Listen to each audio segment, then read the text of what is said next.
السلام علیکم ورحمۃ اللہ وبرکاتہ۔ دوستو، کائنات کیسے بنی؟ کائنات میں سب سے پہلے کیا بنا؟ حضرت آدم علیہ السلام کی پیدائش سے پہلے وہ تمام معلومات جو آپ پہلی بار سنیں گے، بہت سے سوالوں کے جواب جو آپ کے ذہنوں میں ہمیشہ رہتے ہوں گے۔ کائنات میں انسان کے وجود سے پہلے کیا کیا تخلیقات ہوئی، یہ سب جاننے کے لیے ویڈیو کو بنا اسکپ کیے پوری توجہ سے دیکھیں۔ سامعین، حضرت علی رضی اللہ تعالیٰ عنہ سے روایت ہے کہ آپ نے فرمایا کہ ایک دن رسول اللہ صلی اللہ تعالیٰ علیہ وسلم سے جابر بن عبداللہ انصاری رضی اللہ تعالیٰ عنہ نے عرض کی یا رسول اللہ فداک ابی و امی، مجھے خبر دیں کہ اللہ پاک نے سب سے پہلے کیا پیدا فرمایا؟ تو رسالت میں آپ صلی اللہ تعالیٰ علیہ وآلہ وسلم نے فرمایا، سب سے پہلے اللہ پاک نے میرا نور پیدا فرمایا 1000 سال پہلے۔ اس جہاں کا 1000 اس جہاں کے ایک دن کے برابر ہے۔ وہ نور میرا قدرت الہی سے اللہ کی عظمت اور بزرگی کا مشاہدہ کرتا تھا اور تسبیح و طواف اور سجدہ الہی میں مصروف رہتا تھا۔ سامعین، ابن عباس سے روایت ہے کہ نور محمدی صلی اللہ تعالیٰ علیہ وآلہ وسلم نے 2000 سال تک عالم تجردی میں خدا کی عبادت کی۔ پھر اللہ تعالیٰ نے اس نور کو 4 حصوں میں تقسیم کیا۔ ایک حصے سے عرش، دوسرے حصے سے قلم، تیسرے حصے سے بہشت اور چوتھے حصے سے عالم ارواح اور ساری مخلوقات کو پیدا فرمایا۔ چوتھے حصے کو پھر 4 حصوں میں تقسیم کیا۔ ان میں 3 حصوں سے عقل، شرم اور عشق پیدا فرمایا، اور پہلی قسم سے عزیز و مکرم تر حضور صلی اللہ تعالیٰ علیہ وآلہ وسلم کو پیدا فرمایا۔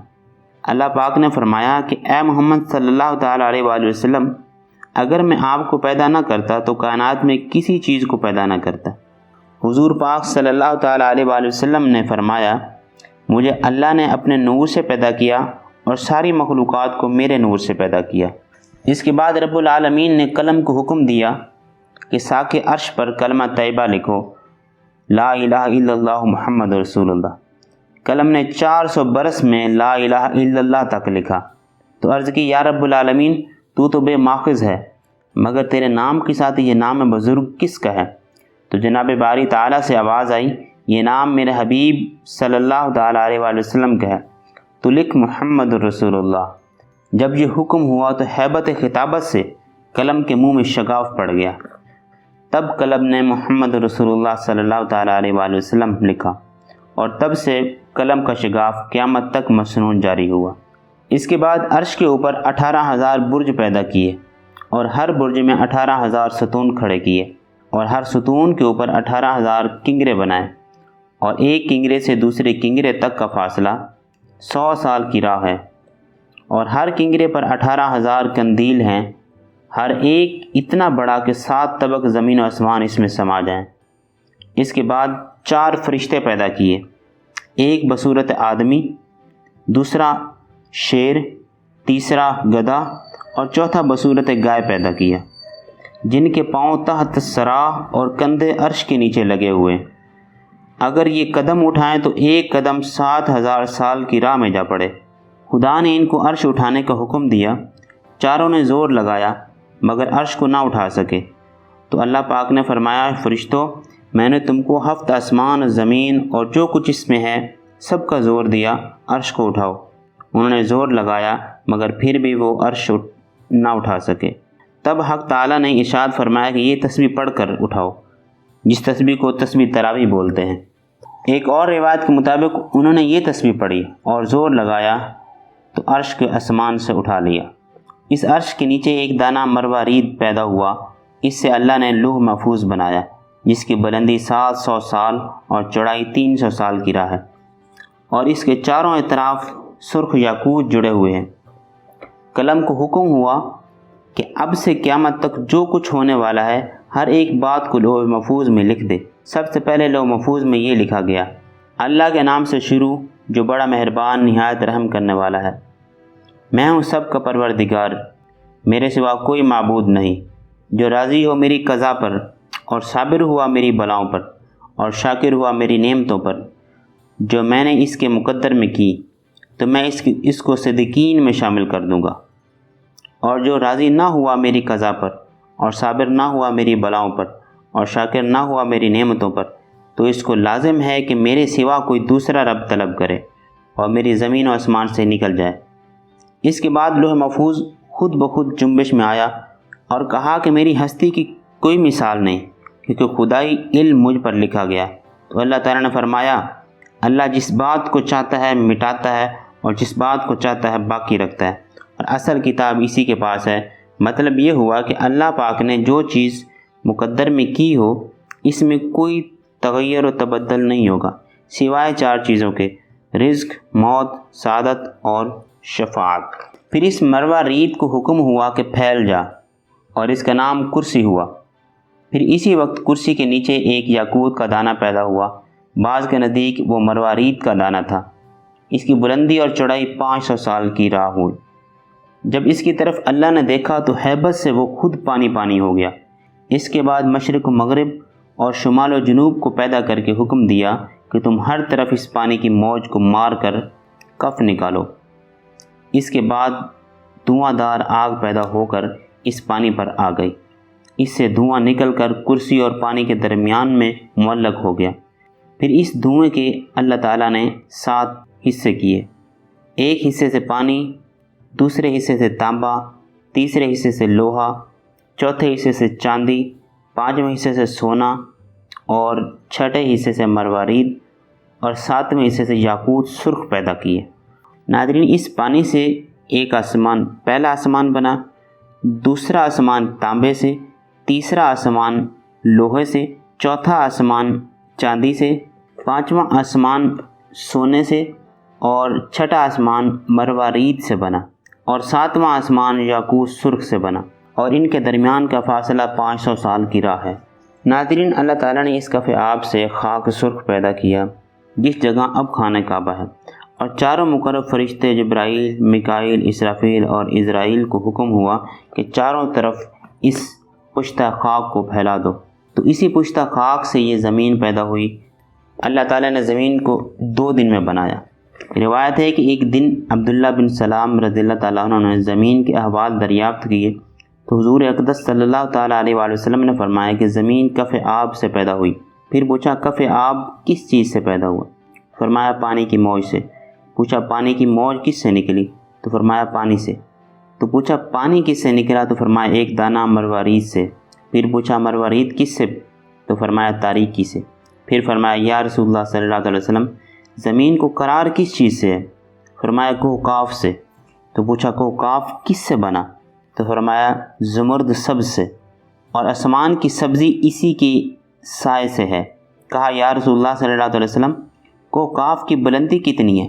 تو فرمایا 500 سال کی مسافت ہے، اور اس کے گردا گرد 2000 سال کی ہے۔ پھر پوچھا کہ کوہ کاف کے اس پار کیا چیز ہے؟ تو فرمایا 7 زمینیں ہیں چاندی کی۔ پوچھا اس کے بعد کیا ہے؟ تو فرمایا 70,000 علم ہیں، اور ہر علم کے نیچے 70,000 فرشتے ہیں، اور آدم علیہ السلام ان فرشتوں کی ان تسبیح کلمہ طیبہ سے پیدا ہوئے۔ کہا صدقت یا رسول اللہ صلی اللہ علیہ وسلم۔ پھر پوچھا یا رسول اللہ صلی اللہ علیہ وسلم، کوہ کاف کے اس طرف کیا ہے، مطلب دوسری طرف کیا ہے؟ تو حضور صلی اللہ تعالیٰ علیہ وآلہ وسلم نے فرمایا ایک اژدہا جس کی لمبائی 2000 سال کی راہ ہے اور سارے عالم اس کے حلقہ میں ہیں۔ تو صحابی نے عرض کی صدقت یا رسول اللہ صلی اللہ علیہ وسلم۔ پھر پوچھا 7ویں زمین پر کون ہے؟ فرمایا سب فرشتے، اور 6ٹھی زمین پر شیطان اور فرزندان شیطان، اور 5ویں زمین پر وہ سب، اور 4تھی زمین پر سانپ، اور تیسری زمین پر ایک گائے ہے جس کے 4000 سینگ ہے۔ اس کے ایک سینگ سے دوسرے سینگ کا فاصلہ 500 سال کی راہ ہے، اور یہ 7 طبق زمین اس کے 2 سینگوں کے درمیان میں ہے۔ پھر پوچھا وہ گائے کس پر کھڑی ہے؟ تو ارشاد فرمایا کہ گائے ایک مچھلی کی پشت پر ہے، اور وہ مچھلی پانی پر ہے۔ اس کی لمبائی اور چڑھائی پانی کے 40 سال کی راہ ہے، اور وہ پانی ہوا پر ہے، اور ہوا دوزخ کی تاریکی پر، اور دوزخ ایک سنگ آسمان پر، اور وہ سنگ آسمان ایک فرشتے کے سر پر ہے، اور وہ فرشتہ خدا کی قدرت سے ہوا میں معلق کھڑا ہے۔ تو ناظرین، اللہ تعالیٰ نے پھر 7 دن پیدا کیے، اور ہفتے کو حاملان عرش کو بنایا، اتوار کو 7 طبق آسمان، سوموار کو 7 طبق زمین، منگل کو تاریک، بدھ کو زمین پر موجود تمام فائدے، اور جمعرات کے دن آفتاب و مہتاب اور تمام ستاروں کو بنا کر حرکت میں لا دیا، اور جمعہ کے دن تمام جہان سے فراغت کی۔ ناظرین، اللہ تعالیٰ نے ناظرین، اللہ تعالیٰ نے تمام آسمان اور زمین کو 6 دن میں پیدا فرمایا اور فرمایا کہ ایک دن تمہارے رب کے یہاں 1000 سال دنیا کے برابر ہیں۔ تو اللہ تعالیٰ کی شان ہے کہ ہزاروں مخلوقات کو وہ پلک جھپکنے کی دیر میں پیدا فرما سکتا ہے، مگر اللہ تعالیٰ نے حکمت کاملہ سے اپنے بندوں کو سمجھایا کہ اپنے کاموں میں جلدی نہ کریں اور صبر کریں، کیونکہ صبر کشادگی کی کنجی ہے۔ اس کے بعد تحت الثری پیدا کیا۔ حضرت عبداللہ بن عباس رضی اللہ تعالیٰ عنہ نے فرمایا کہ تحت الثری ایک سبز پتھر کا نام ہے۔ اس کے نیچے دوزخ کو بنایا اور دوزخ کے سردار کو مالک کہتے ہیں۔ مالک ایک فرشتہ ہے اور 19 فرشتے پیدا کر کے ان کو مالک کے زیر حکم کر دیا۔ دوزخ کے ان 19 فرشتوں کے دائیں اور بائیں طرف 70,000 ہاتھ ہیں، اور ہر ہاتھ میں 70,000 ہتھیلی، اور ہر ہتھیلی پر 70,000 انگلیاں ہیں، اور ہر انگلی پر ایک ایک اژدہا ہے، اور ہر اژدہے کے سر پر ایک سانپ ہے جس کی لمبائی 70,000 سال کی راہ ہے، اور ہر سانپ کے سر پر ایک بچھو ہے۔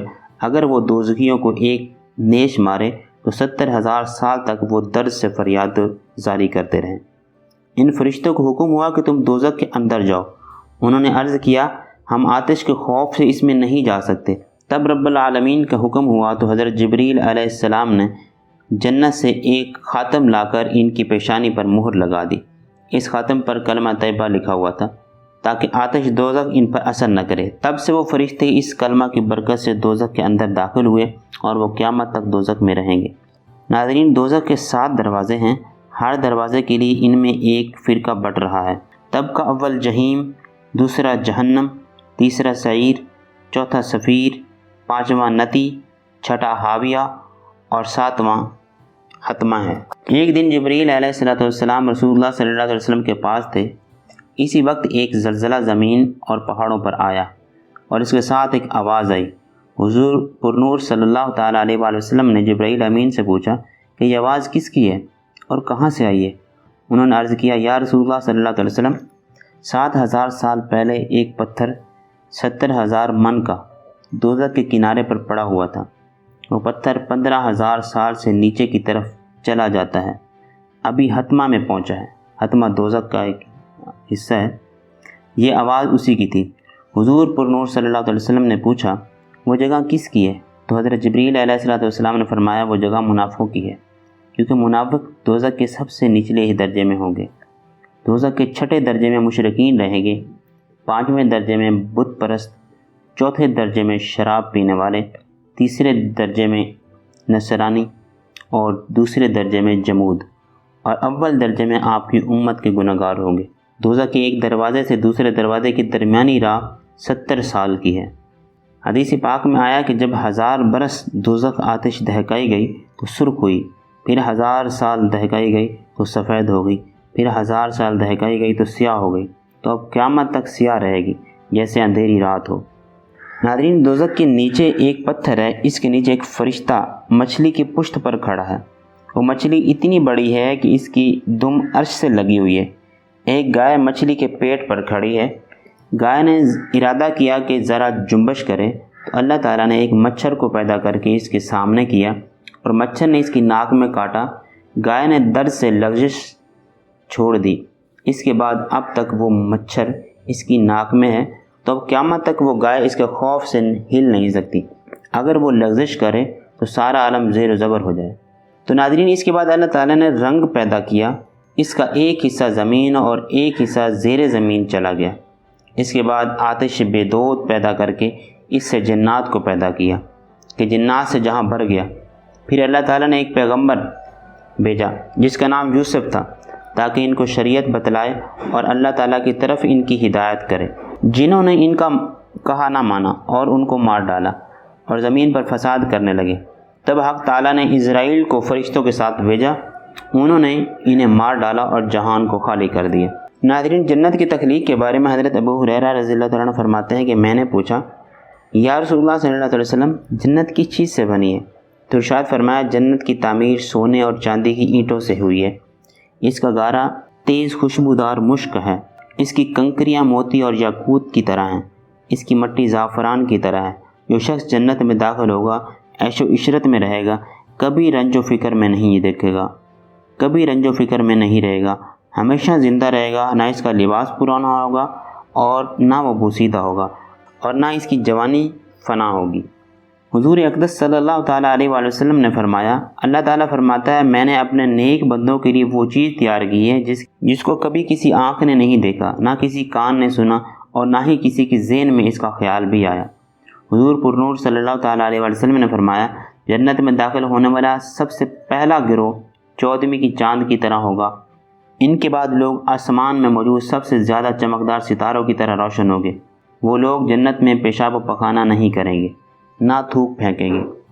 ان کی کنگھیاں سونے کی ہوں گی، ان کا پسینہ مشک یعنی خوشبو کی طرح مہکتا ہوگا۔ ان کی انگوٹھیاں عود کی بنی ہوں گی، ان کی بیویاں حورین ہوں گی۔ تمام جنتیوں کے اجسام ایک جیسے ہوں گے، جو ان کی جد امجد حضرت آدم علیہ السلام کی طرح 60 گز کے ہوں گے۔ حور اصل میں حسین و جمیل عورت کو کہتے ہیں۔ ایک عام جنتی کو جنت میں 72 بیویاں ملے گی، جن میں 2 حورین باقی تمام سے زیادہ خوبصورت ہوں گی۔ اگر وہ زمین کی طرف جھانکیں تو زمین سے آسمان تک سب روشنی اور خوشبو سے بھر جائے اور چاند اور سورج کی روشنی جاتی رہے۔ اگر جنت کی کوئی ناخن بھر چیز دنیا میں ظاہر ہو تو تمام آسمان و زمین اس سے آراستہ ہو جائے۔ اگر جنت کا کنگن ظاہر ہو جائے تو آفتاب کی روشنی مٹ جائے۔ جنت کی وسعت اللہ اور اس کے رسول ہی جانتے ہیں۔ اس کے 100 درجے ہیں اور ہر 2 درجوں میں زمین و آسمان سے بھی زیادہ کا فاصلہ ہے۔ جنت میں ایک درخت ہے جس کی سائے میں 100 برس تک تیز گھوڑا دوڑے تو بھی ختم نہ ہو اس کا سایہ۔ جنت کے دروازے اتنے وسیع ہیں کہ ایک بازو سے دوسرے بازو تک تیز گھوڑا کئی سال تک چلتا رہے تو ختم نہ ہو۔ پھر بھی جانے والوں کی وہ کثرت ہوگی کہ کندھے سے کندھا چھلتا ہوا جائے گا اور بھیڑ کی وجہ سے دروازے چرچرانے لگیں گے۔ جنت میں ایک موتی کا خیمہ ہوگا جس کی بلندی 60 میل ہوگی۔ جنت میں 4 دریا ہیں، ایک پانی کا، دوسرا دودھ کا، تیسرا شہد کا اور چوتھا شراب کا۔ پھر ان سے نہریں نکل کر ہر ایک کے مکان میں جا رہی ہیں۔ وہ شراب پاک اور تمام بری باتوں سے منزہ ہوگی۔ جنتیوں کا جو کھانے کا دل کرے گا وہ فوراً سامنے موجود ہوگا۔ اگر کسی پرندوں کو دیکھ کر کھانے کا دل ہوگا تو اسی وقت وہ بھنا ہوا ان کے سامنے آ جائے گا۔ اگر پانی، دودھ، شراب یا شہد کی خواہش ہو تو کوزہ خود بخود ہاتھ میں آ جائے گا۔ ان میں سے پینے کے بعد ایک قطرہ بھی کم یا زیادہ نہ ہوگا۔ ہر شخص کو 100 آدمیوں کو کھانے پینے اور جمع کی طاقت دی جائے گی۔ ہر وقت زبان سے تسبیح و تکبیر مثل سانس کے جاری ہوگا۔ ہر شخص کے سرانے 10,000 خادم کھڑے ہوں گے جن کے ہاتھوں میں پیالے ہوں گے، ان میں طرح طرح کی نعمتیں ہوں گی۔ ناظرین، جنت میں سر کے بال، پلکوں اور بھووں کے سوا جنتیوں کے بدن پر کہیں کوئی بال نہ ہوں گے۔ جنت میں نیند نہیں ہوگی۔ جنتی اگر ایک دوسرے سے ملنا چاہیں تو ایک کا تخت دوسرے کے پاس خود بخود چلا آئے گا۔ ناظرین، جنت میں سب سے بڑھ کر جو نعمت ہوگی وہ دیدار الہی ہوگا۔ اس سے بڑھ کر جنت میں کوئی بھی چیز پیاری نہیں ہوگی۔